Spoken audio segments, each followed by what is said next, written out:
Pokud jste odmítnuti, přijměte to. Pokud jste byli nemilovaní, nechte to být.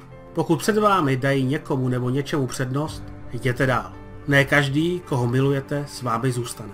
Ne každý, komu důvěřujete, bude lojální. Nevadí mi, že přijdu o lidi, kteří už v mém životě nechtějí být. Ztratil jsem lidi, kteří pro mě znamenali celý svět. A stále se dokážu cítit dobře. Vždy říkejte, jak se cítíte jako první. A nikdy se neomlouvejte za to, že jste sami sebou.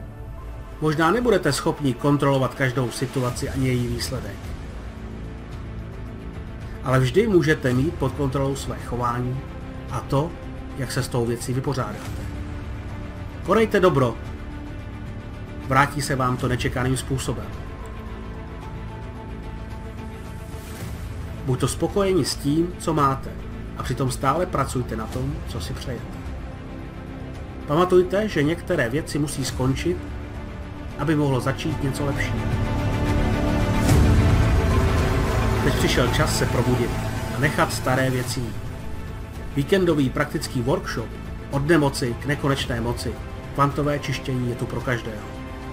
Už brzy.